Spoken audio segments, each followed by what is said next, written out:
TV देख रहे हैं आप, आपके साथ मैं हूं प्राची पाराशर। हमारे खास कार्यक्रम 2024 में आज बात होगी उत्तर प्रदेश की। कहा जाता है कि दिल्ली की सत्ता का रास्ता यूपी से होकर जाता है। इस बात में इसीलिए दम है क्योंकि यूपी अकेले 80 सांसदों को चुनकर दिल्ली भेजता है। उत्तर प्रदेश ने अब तक सबसे ज्यादा 9 प्रधानमंत्री दिए, लेकिन आज तक एक बार भी ऐसा नहीं हुआ कि उत्तर प्रदेश की सभी सीटें कोई एक पार्टी जीत ले। ना तो जवाहरलाल नेहरू कर पाए और ना ही इंदिरा गांधी कर पाई। इंदिरा गांधी की हत्या के बाद 1984 के आम चुनाव में कांग्रेस के पक्ष में सहानुभूति की लहर दौड़ पड़ी। उस साल राजीव गांधी ने 414 सीटें जीती, लेकिन उस चुनाव में भी यूपी की सभी 80 सीटें कांग्रेस नहीं जीत पाई। यानी 1984 के चुनाव में भी यूपी की 2 सीटें चौधरी चरण सिंह की पार्टी ने जीत ली थी। लेकिन अब यूपी के सीएम योगी आदित्यनाथ दावा कर रहे हैं कि 2024 में सभी 80 सीटें जीतेंगे। ऐसे में सवाल ये उठने लगा है कि क्या वाकई 24 में रिकॉर्ड टूटने वाला है? 75 साल में जो कोई नहीं कर पाया, कि क्या वो काम योगी ही करेंगे? क्या योगी के कहने भर से ही हो जाएगा या उसके लिए पूरी तैयारी कर ली गई है? इन तमाम सवालों पर होगी चर्चा, लेकिन उससे पहले आपको योगी आदित्यनाथ का बयान सुनाते हैं जो उन्होंने कल विधानसभा में दिया था। मैंने कहा ना 14, 17, 19, 22 और फिर चिंता मत करो, 24 में खाता भी नहीं खुलने वाला है। 24 में डबल इंजन की सरकार फिर से रिपीट करेगी, और मैं फिर इस बात को कहता हूं, ये तो अभी 23 से 28 चल रहा है, 27 चल रहा है, और 27 से लेकर के 32 में भी फिर यही रिपीट होने वाला है। घबराइए मत। और आइए इसी पर करेंगे चर्चा। मेरे साथ स्टूडियो में खास मेहमान मौजूद हैं। अनिला सिंह, प्रवक्ता भारतीय जनता पार्टी, हमारे साथ हैं। अनुराग भदौरिया, प्रवक्ता समाजवादी पार्टी, हमारे साथ हैं। और अरुण राजभर, प्रवक्ता सुभाषपा, हमारे साथ हैं। आप सभी का बहुत बहुत स्वागत है। मैं अनिला जी आपसे शुरुआत कर रही हूं। जो 75 सालों में नहीं हो पाया, कैसे इस बार आपको लग रहा है, या कैसे इतना कॉन्फिडेंस आपके अंदर है कि आप लोग दावा कर रहे हैं कि 80 की 80 लोकसभा सीटें आप लोग जीत जाएंगे? मेरी सबको राम राम। और उत्तर प्रदेश की अगर मैं बात करती हूं तो उत्तर प्रदेश जो है वो दिल है।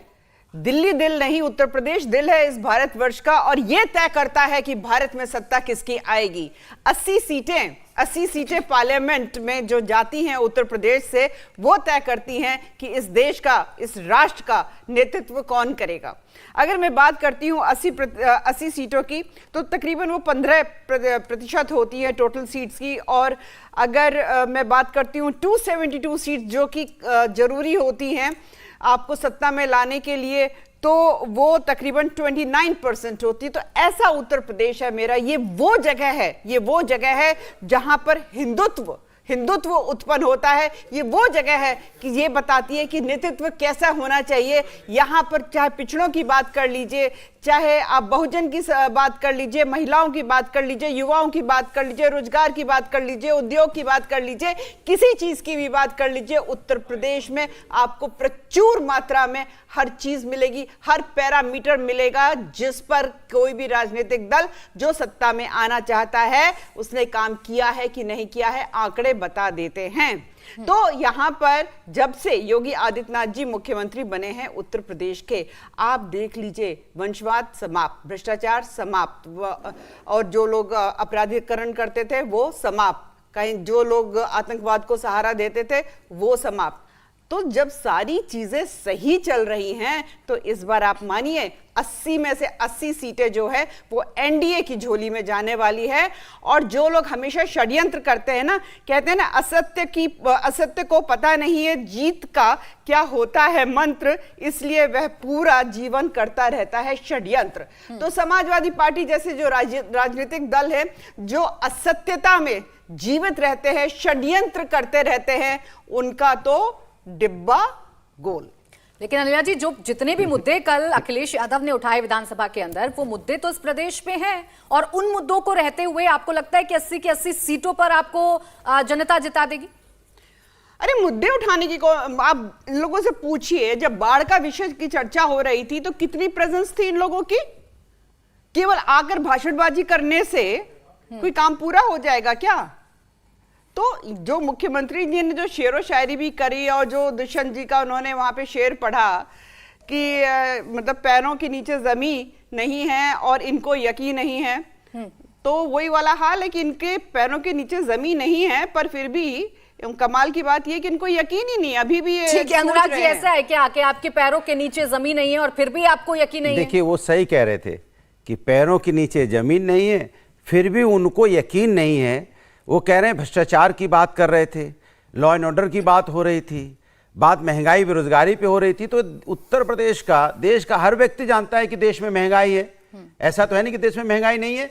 महंगाई इतनी है कि आज मैं गया तो मुझे, आप पहले तो टमाटर महंगा था, अब तो नींबू तक महंगा हो गया। सोचिए आप, नींबू, अब गर्मी में आदमी नींबू ही तो निचोड़ के पिएगा, वो भी आदमी नहीं खरीद सकता, वो भी 200 के पार जा रहा है। तो सवाल ये उठता है कि महंगाई आप रोक नहीं पाए, बेरोजगारी आप रोक नहीं पा रहे, और क्राइम का हाल यह है कि आपने मुरादाबाद में ही देख लीजिए, कल परसों की घटना है, वॉक करने निकला, बीजेपी का इन्हीं का नेता था, कैसे गोलियों से भूंज दिया। कोई एक आध घटना नहीं है, ऐसी रोज की घटना है। और जिस महिला समस्या की बात करनी थी, महिला समस्या तो उत्तर प्रदेश में महिलाओं पर अत्याचार बढ़ा है, देश में ही बढ़ा है, और पूरा देश ने देखा है किस तरह से हाथरस की घटना हुई थी। रात के अंधेरे में बच्ची का अंतिम संस्कार पेट्रोल डाल के कर दिया गया था, किसी से छुपा नहीं है। उन्नाव की घटना किसी से छुपी नहीं है।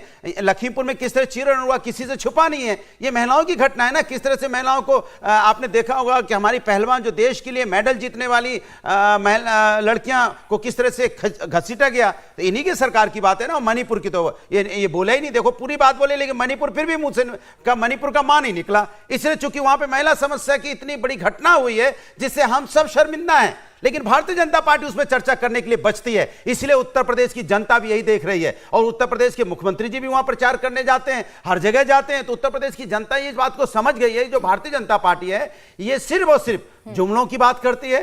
ये सिर्फ अपने कैसे सत्ता मिल जाए, कैसे नफरत की राजनीति को हम बढ़ावा दे दें, कैसे हमें सत्ता, मैंने डिवाइड एंड रूल पे रहती है। लेकिन हम समाजवादी लोग विकास की राजनीति करते हैं। आज भी डंके की चोट पे हम अपना विकास गिनाते हैं। भारतीय जनता पार्टी आज भी नहीं गिना पाती। हम एक साथ में बनाते हैं, 100 डायल हमने बनाया, एक्सप्रेस वे हमने बनाया, मेट्रो हमने बनाई, 1090 महिला सुरक्षा के लिए हमने बनाया, स्टेडियम्स हमने बनाए, हर डिस्ट्रिक्ट को 4 लाइन से हमने जोड़ा, हमने समाजवादी वृद्धा पेंशन दी, हमने यहाँ बेरोजगारी भत्ता दिया, हमने पार्क बनवाए, हमने रोजगार दिया। इनका रोजगार क्या होता है? इनका रोजगार होता है, सुनिए, इनका रोजगार ये सारे काम तो आपके 2019 में भी थे, तब भी आप यही बात किया करते थे, तब भी महंगाई बेरोजगारी का मुद्दा उठाया करते थे, तब भी हाथरस कांड का मुद्दा उठा था, तब भी आपने सारे महिला से जुड़े हुए मुद्दे भी उठाए थे। उसके बावजूद जनता ने आपको नहीं चुना। भी जनता ने मुझे 36% वोट दिया है। अभी भी मेरे पास वोट परसेंट जनता ने मुझे बढ़ाया, और जनता के प्यार को जनता ने मुझे विपक्ष में बैठने का मौका दिया है, और मैं इसको एक्सेप्ट करता हूं। और मैं अपनी विपक्ष में बैठ के विपक्ष के धर्म निभा रहा हूं। मैं लगातार जनता के मुद्दों को उठा रहा हूं और विकास की राजनीति की मांग करता हूं सरकार से कि विकास की राजनीति कीजिए, जो सरकार जिससे भागती रहती है। इसलिए जनता देख रही है, सत्ता पक्ष में बैठे लोग सत्ता पक्ष का धर्म नहीं निभा रहे, विपक्ष में बैठे समाजवादी पार्टी अपना धर्म निभा रही है। इसलिए उत्तर प्रदेश की जनता ने मन बना लिया है, इस बार उत्तर प्रदेश में विकास की राजनीति पे वोट होगा और महंगाई बेरोजगारी पे वोट होगा। जीत लेंगे आप? ये तो 80 में 80, वो हमारी भाषा बोलने लगे ना, उन्हें लगा कि वोट तो 80 की 80 अब तो समाजवादी में जा रही है। हाँ। तो हम करें क्या? उन्होंने तो सबको, राजभर जी को भी खोजा जो उनकी चाय पीते थे। कितने सांसद हैं अनुराग जी आपके पास? हमारे पास, हाँ, उत्तर प्रदेश में 3 सांसद हैं।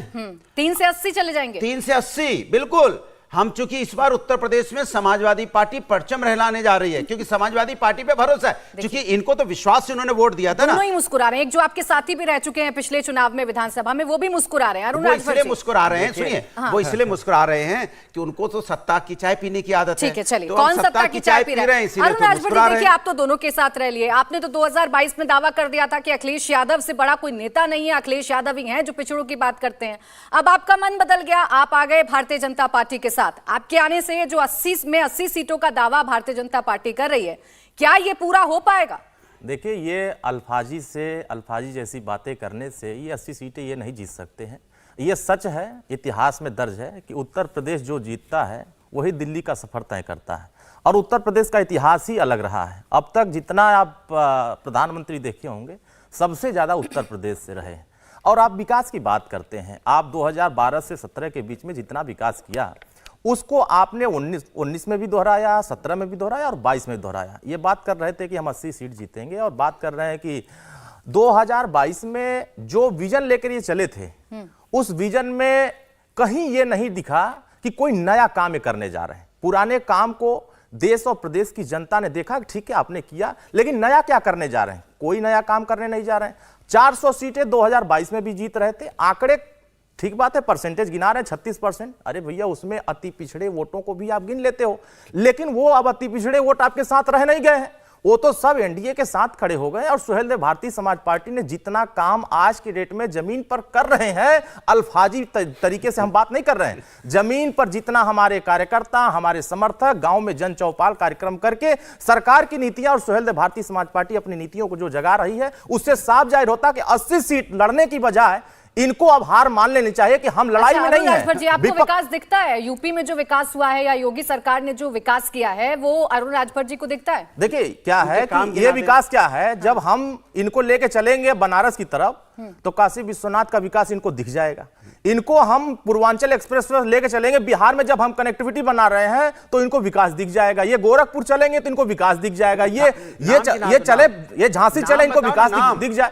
जितने विकास आप जितने भी हम लोगों ने रोड का काम किया है, आप चलिए आवास की बात करिए, सबसे ज्यादा गरीबों को जिनका इन्होंने वोट 4 बार लिया, जितना वोट इन्होंने मुसलमानों का 4 बार लिया, हमने उन वर्गों को भी आवास दिया बिना भेदभाव।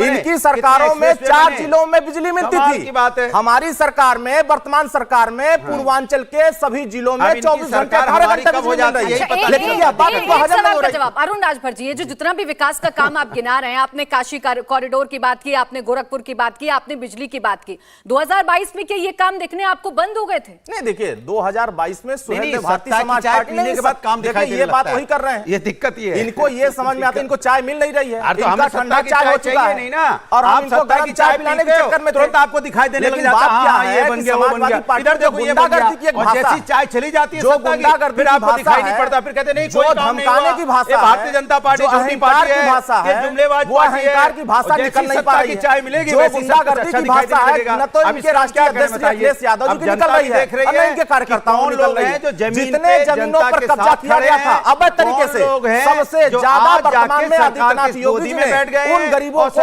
उनकी जमीन दिलाने का काम किया है। जो लोग सरकार की भाषा बोलेंगे वो गरीबों की बात करेंगे, वो बात करिए। एक-एक समाजवादी पार्टी सरकार ने उनको जबरदस्ती कब्जा किया। ठीक है भदौरिया जी, इस बात का तो जवाब दे दीजिए ना। आप लोग तो इंडिया गठबंधन बना रहे हैं, यूपी में आप कई कॉम्बिनेशन बना के देख चुके हैं। आप यूपी में 2 लड़कों का साथ भी देखा गया, यूपी में बुआ भतीजे एक साथ हुए वो भी देखा गया, लेकिन कोई भी गठबंधन आपका काम ना आया। अब जो आपके साथी थे वो भी आपको छोड़कर चले गए। हाँ बिल्कुल, भारतीय जनता पार्टी के लिए बात बिल्कुल सही साबित होती है। ये गठबंधन तो बनाते हैं। नहीं, मैंने आपके लिए सवाल पूछा था, 2 लड़के, नहीं पहले अपने सवाल का जवाब दीजिए ना। यूपी में 2 लड़के, यूपी के 2 लड़के, ये तो आप ही का नारा था ना। इंडिया में सारे इंडिया के लड़के हैं। जब कांग्रेस से गठबंधन किया तो कहा कि हमारा कांग्रेस से अनुभव अच्छा नहीं है, देश का युवा इंडिया के साथ गठबंधन किया तो बसपा से अनुभव अच्छा नहीं है। इन्होंने और फिर सत्ता की चाबी पाने के लिए उन्हीं के पास जाकर के गिड़गिड़ा रहे हैं कि हमारे साथ रहो, सब लोग एक रहो, लड़ाई लड़ना है, भाजपा को हराना है। टॉर्च लेके निकले, ये हरा नहीं पाएंगे, कैसे हरा लेंगे? इनके पास क्या विजन है? हमारे पास विकास का विजन है, हमारे पास एक प्रधानमंत्री आदरणीय मोदी जी चेहरा है। बता दे, बिना दूल्हे के बारात लेके घूम रहे हैं, एक दूल्हा बता दो इनके पास, इनके पास दूल्हे हैं क्या इस देश की जनता के सामने? अच्छा, एक-एक करके आरोप आरोप राजभर जी और अनुराग प्रधानमंत्री होंगे, ठीक है, आदरणीय ममता बनर्जी जी कहती है हमारे प्रधानमंत्री होंगे, केजरीवाल साहब कहते हैं अरे ये भ्रष्टाचार का गठबंधन है, ये घमंडिया गठबंधन है। बोलेंगे घमंडिया गठबंधन में पे चर्चा नहीं करते, आप बेरोजगारी पे चर्चा। अच्छा चलिए, आपने इतने सारे मुद्दे उठाए। अनुराग जी, अरुण राजभर जी और अनुराग जी, एक सेकंड, अनिला जी एक सेकंड रुक जाइए। अनुराग जी, अपने गठबंधन पर आप नहीं बोले, रुक जाइए अरुण जी, एक सेकंड। अनिला जी जनता की बात कर रहे हैं, आप अहंकार में ठीक है, अनिला जी आपके पास में घूम रही है जनता की तरफ देख नहीं बचा है। अब 1 मिनट सुन तो लीजिए, काम की बात किए ना, एक सेकंड अनिला जी काम बता दीजिए, एक सेकंड अरुण जी, एक सेकंड रुक जाइए सर, काम की बात कर ले, काम की बात कर ले, काम की बात कर ले सर, काम की बात कर ले। मुसलमान की बात करते हैं, पसमानदा मुसलमान हमारे साथ आ गया, अब आपके साथ बचा कौन है? आपके पास तो है ही नहीं। अरुण जी एक सेकंड रुक जाइए, अनुराग जी एक सेकंड रुक जाइए। अब आपने काम की बात की, आप लोग काम जानना चाहते हैं। अनिला जी 3 ऐसे बड़े काम बता दीजिए जो आपकी सरकार के लिए मील का पत्थर साबित हो सकते हैं, जिससे जनता आपको ही चुनेगी और 80 से 80 सीटें आप लोग जीत जाएंगे, क्योंकि काम अनुराग जी को नजर नहीं आ रहा है। कई सवाल हैं इनके अंदर विपक्ष होने के नाते। जी हाँ, नींबू। ये नींबू लेकर आए वो भी थे मेरा ना? ही उठाया है। हाँ, मैं बात पूरी कर लेने दीजिए। देखिए, मेरे को चिल्लाने की आदत नहीं है, मैं बहुत सभ्यता से डिबेट करती हूँ। ये नींबू ही लेकर आए ना, ये ऐसे करके लटका लेना अपने पार्टी के गेट के सामने कि नजर ना लगे। पहले तो पहले अब बोलने दो ना, 22 इनके 2014 में 22% वोट आए थे, 2019 में 17% आए थे, अब की बार 7% आएंगे। अनुराग जी सुन लीजिए। दूसरी बात यह है, इनका विकास कहां होता था? इनका विकास इनके मक्का मदीना में होता था, जो कि इनका सैफई है। वहीं पे सारा, वहीं पे मेडिकल कॉलेज बन जाएगा, वहीं पे स्टेडियम बन जाएगा, वहीं पे यूनिवर्सिटी आ जाएगी, वहीं पे कॉलेज हो जाएगा, वहीं पर सब कुछ हो जाएगा। और वहीं पे 2013 में जब दंगे होते हैं तो नाच गाना भी हो जाएगा। वहां पर मुजफ्फरनगर जल रहा होता है और सैफई में नाच गाना हो रहा होता है। एक मिनट, काम बता दीजिए। ये नहीं, मेरी बात देखिए, आप इन्होंने लगातार बोला। नहीं, अरे मैं बोलने दीजिए, मैं आपके काम पर आ रही है ना, काम बता दीजिए। नहीं, मैं बोलूंगी, ऐसा नहीं है। ये भाई, मैं क्लास में नहीं बैठी हूँ कि किसी मैडम ने बोला कि आंसर करिए और तुरंत उतना पॉइंट टू पॉइंट। मैं बिल्कुल अपना आप इन पर हमला बोलिए, लेकिन अपना काम भी बता दीजिए। एक सेकंड, मैं उत्तर दे रही हूँ, कृपया करके मुझे टाइम दीजिए। मैं आराम से खड़ी हुई थी, बीच में चिल्ला नहीं रही थी। फिर आए यहां पर उत्तर प्रदेश में मुख्यमंत्री योगी आदित्यनाथ जी। यहां की पब्लिक ने उनको चुना, और मैं कहती हूँ पब्लिक ने इसलिए चुना कि उसके बाद भी आप चुनाव देख लीजिए, 2017 के बाद भी आप 19 का चुनाव देख लीजिए, 22 का चुनाव देख लीजिए, भरपूर मात्रा में उत्तर प्रदेश ने वोट जो है एनडीए को दिया, भारतीय जनता पार्टी को दिया। यह सिद्ध करता है कि योगी आदित्यनाथ जी एक सफल मुख्यमंत्री हैं। क्यों? क्योंकि उन्होंने आते ही सबसे पहले नकेल डाली अपराधीकरण पर। यहां पर नोएडा में हम खड़े हुए हैं, उद्योगों में ताला लग गया था, क्योंकि यहां पर उद्योग चलता था उगाई का, और उगाई ऐसी हो जाती थी, पुलिस प्रशासन सरकार सब मिले हुए थे, सबकी हिस्सा बटाई होती थी। आज आप चले जाइए अट्टा में, शाम को लोग निकल नहीं पाते थे, गाड़ी खड़ी होती थी, डीजे चलता था, शराब के गिलास हाथ में होते थे, लड़कियों का निकलना मुश्किल होता था। यह समाजवादी पार्टी की सरकार थी। आतंकवाद जो है, पश्चिमी उत्तर प्रदेश से मैं आती हूं, पश्चिमी उत्तर प्रदेश और बाकी तो आजमगढ़ का जो क्षेत्र है वो अरुण भाई बताएंगे कि यहां पर नर्सरी कहलाई जाती थी आतंकवाद की। ये हालत थी उत्तर प्रदेश की। आज आप देखिए, जो इलीगल प्रॉपर्टीज, जो बड़े बड़े माफिया, बड़े बड़े कार्टेल, जिनको ये टिकट दे दे कि पार्लियामेंट में और असेंबली में पहुंचाते हैं, उनके इलीगल कंस्ट्रक्शंस, जब इस सरकार ने बुलडोजर चलाना शुरू किया तो कहते अरे आप तो केवल और केवल एक धर्म विशेष के लोगों पे आप टारगेट कर रहे हो, उन्हीं का एनकाउंटर हो रहा है, उन्हीं की जो बिल्डिंग्स है उनके ऊपर बुलडोजर चल रहा है। आंकड़ों के साथ दिखा दिए कि किस प्रकार से, चाहे वो हिंदू है चाहे वो मुसलमान है,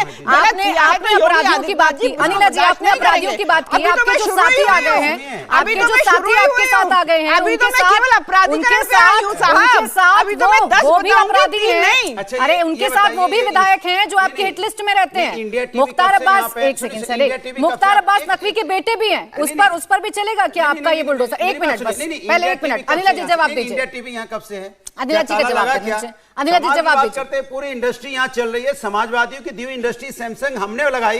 देखिए, आप जवाब नहीं आने देना चाहते, मैं पूछ रही हूँ उनसे, अपराधियों पर इनकी नीति क्या अब्बास अंसारी पर भी ऐसी रहेगी कि नहीं? इंडिया टीवी हर वक्त हर जगह डाउनलोड करने के लिए सर्च करें India TV news Google play store या ऐप स्टोर पर।